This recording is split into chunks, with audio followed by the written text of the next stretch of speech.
believe in Britain. They say we can't do it. We say we can. Brexitcast from BBC 5 Live and BBC News. Who knows about Brexit? No one's got a fucking clue what Brexit is. Brexit is...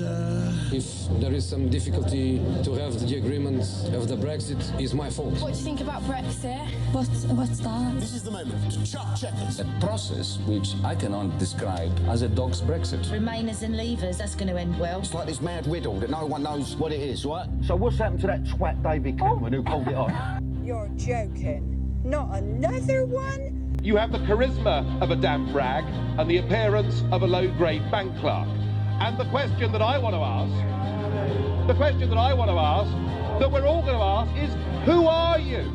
And if we both leave and take back control, I believe that this Thursday can be our country's Independence Day.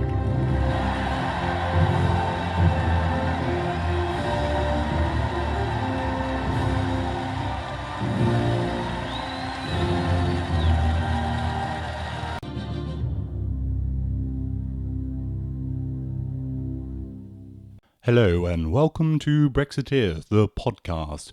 We are recording live the day before the British people go to the polls in this historic Brexit election on December the 12th. The British people have the nation in their hands. Will they back Boris and get Brexit done? Or will they opt for Jeremy Corbyn and to have a second referendum? That is the decision before the British people. This is the most historic general election since 1979, when Margaret Thatcher came to power. You feel like the nation has such a binary choice on its hands. Will it go for Brexit? Will it go for global Britain? Will it go for lower taxes? Will it go for a dynamic economy? Or will it go for the Remain option? The Remainers having another chance, probably Brexit never happening, probably Scotland getting a second referendum, and breaking away from Great Britain. So our very nation is at stake. Here, the decision, we can have Brexit and a United Kingdom staying together. The chances of Scotland ever breaking away are virtually nil if we leave the European Union, because the Scottish people would then have to install a border in Scotland, which they're never going to do. If, on the other hand, the Labour Party, the Liberal Democrats, the SNP, the Green Party and Plaid Cymru form a government of national losers, they will have lost the election, but they will all club together, and then they will form the government. And what will they do? They will straight away insist that we have a referendum between Remain and Remain. It'll be virtually that, because the Leave option will be in the single market, in the customs union, in all of the European laws, directives, common standards, social protection, all of these environmental protections, all of the layers and layers of bureaucracy that the British people have got used to over 40 years of our membership, and which we rejected in 2016, but we're still waiting for that decision to be implemented.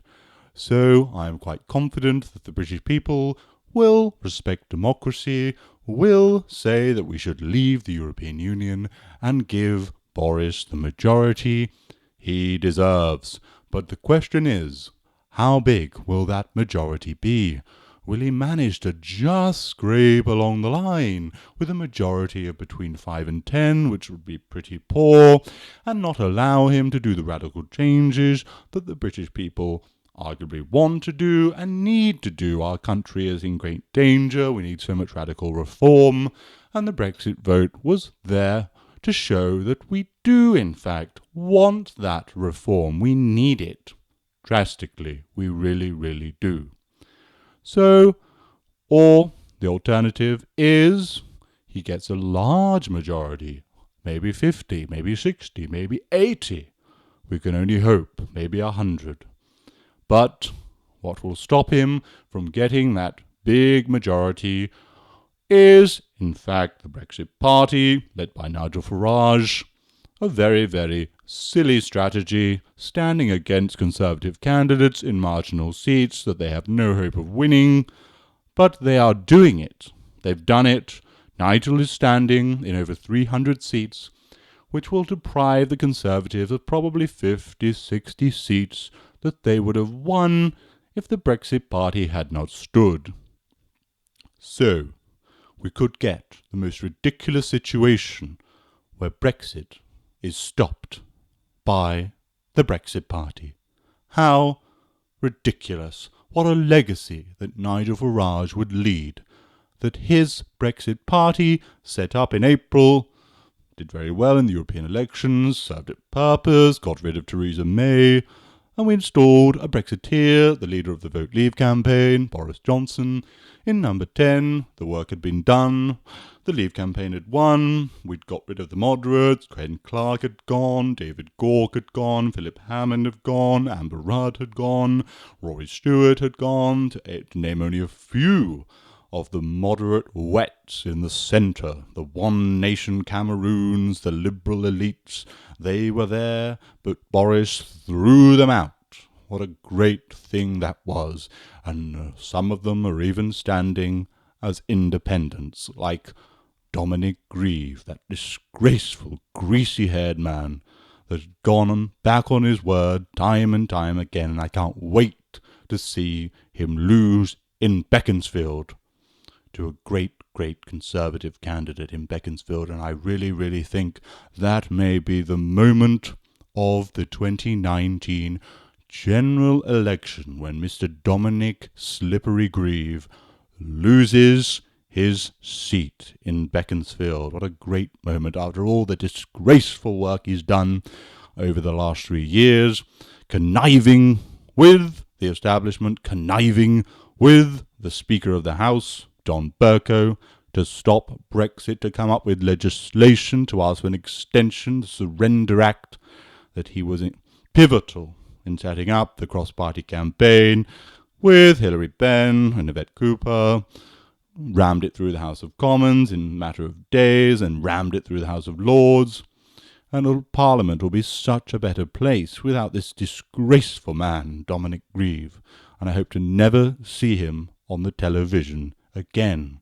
And Anna Soubry, another one of the wets, will be outed in Broxtowe, which will be another fantastic moment as she goes. And then Chukwuemeka, another one, gone, and Sam Gyimah, gone again, and Dr. Philip Lee, goodbye. It'll be such a cleansing election as we cleanse Parliament of these disgraceful anti-democrats who've disgraced our nation, who've done so much damage to the fabric of our democracy. So we wait with bated breath as the general election happens tomorrow. So if you're a Brexiteer, go out and vote. If you're those 17.4 million people who voted to leave, you have to go and vote. And remember, you have to vote Conservative, not the Brexit Party, which is a wasted vote in this election. So vote for hope, vote for optimism, vote for a global Britain, vote for a Britain in control of its own laws, vote for independence, vote for an Australian-style point system, vote for 20,000 police officers on our streets, and together we can make Britain the greatest country on earth.